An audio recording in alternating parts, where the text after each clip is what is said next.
Hi guys, welcome to my channel again. তো দেখো চলে আসছি নতুন আরেকটা ভিডিও নিয়ে।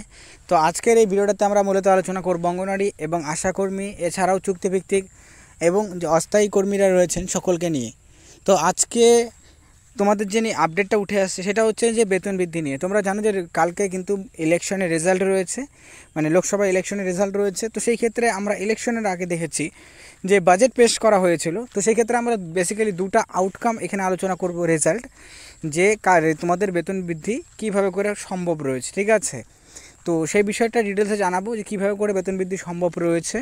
তো অবশ্যই সেটা জানার জন্য ভিডিওটি শেষ পর্যন্ত দেখবে। এবং এছাড়াও কিন্তু অঙ্গনওয়াড়ি কর্মীদের যে বাকি যে ইনসেন্টিভের টাকা সেটার নিয়ে এবং বিলের টাকা, সেই টাকাগুলো নিয়ে লেটেস্ট যে আপডেটটি রয়েছে সেই আপডেটগুলো আমরা ভিডিওতে বিস্তারিতভাবে করে আলোচনা করব।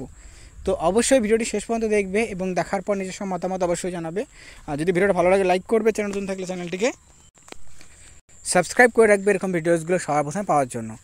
তো চলো সময় নষ্ট না করে মেন বিষয়টা ভিডিওতে আলোচনা করা যাক। তো দেখো এখানে যে বিষয়টা সবচেয়ে বেশি ইম্পর্টেন্ট যে উঠে আসছে সেটা হচ্ছে যে যেহেতু কালকে লোকসভা ভোটের রেজাল্ট, তো সেই ক্ষেত্রে দুটো রেজাল্ট হতে পারে, ঠিক আছে। একটা হচ্ছে যে রুলিং মানে সরকার ছিল, মানে বিজেপি সরকার, সে পার্টি জিততে পারে, আর দ্বিতীয়ত হচ্ছে কংগ্রেস জিততে পারে। তো দুজনই মানে করে জিতলে পরে অঙ্গনওয়াড়ি কর্মীদের বেনিফিটটা কীভাবে করে হবে সেটা আমরা আলোচনা করব।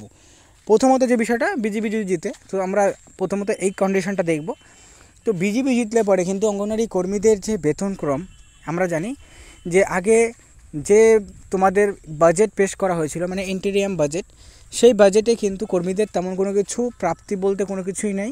শুধুমাত্র আয়ুষ্মান ভারত যে হেলথ স্কিমটি রয়েছে সেই হেলথ স্কিমটির আওতায় কর্মীদেরকে নিয়ে আসা হয়েছে। বাকি তাছাড়া কিন্তু কোনো রকম ফ্যাসিলিটিস অঙ্গনওয়াড়ি কর্মীদের দেওয়া হয়নি। তো এটা স্পেকুলেশনস করা যাচ্ছে যে অঙ্গনওয়াড়ি কর্মীদের যে বাজেট পেশ করা হবে, যদি বিজেপি সরকার কালকে গঠন করতে পারে, ঠিক আছে, জিতে, তাহলে পরে কিন্তু তারা যে নেক্সট যে বাজেট পেশ করা হবে ফুল বাজেটটি, সেই বাজেটে কিন্তু কর্মীদের মানে অঙ্গনওয়াড়ি কর্মী অস্থায়ী কর্মীদের যেহেতু বেতন বৃদ্ধি করানো হয়নি, এবং এটা নিয়ে বরাবরই কিন্তু কথা উঠেছিল যে বেতন বৃদ্ধি করানো হবে।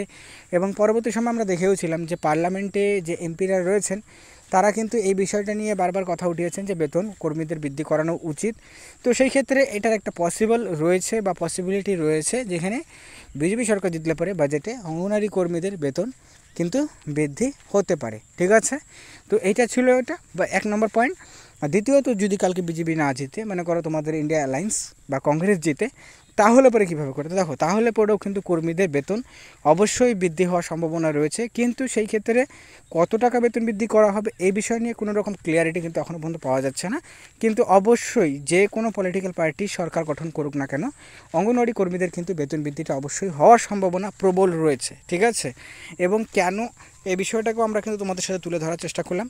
আর দ্বিতীয়ত যে বিষয়টা মাথায় রাখতে হবে যে বাজেট, মানে যে সরকারই জিতুক না কেন, যে বাজেট ফুল বাজেটটি পেশ করা হবে, তো সেই ফুল বাজেটে কিন্তু কর্মীদের বেতন অবশ্যই বৃদ্ধি করতে চলেছে। সেক্ষেত্রে দেখার রয়েছে যে কত টাকা, মানে 1000 টাকা হতে পারে, 1500 টাকা হতে পারে, 2000 টাকা হতে পারে। কারণ বিভিন্ন রাজ্য সরকার তরফ থেকে আমরা দেখেছিলাম যে 3000 টাকা ম্যাক্সিমাম বৃদ্ধি করানো হয়েছিল।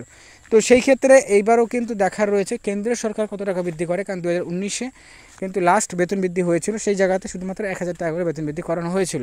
বাট এখন 2024 সেক্ষেত্রে অনেক কিছুই চেঞ্জেস হয়েছে, জিনিসপত্রের দামও বেড়েছে। তো সেই ক্ষেত্রে বেতনটা অবশ্যই বেশি করে বৃদ্ধি করাটা এটা কিন্তু কর্মীরা অবশ্যই এক্সপেক্ট করছেন। তো অবশ্যই দেখার রয়েছে।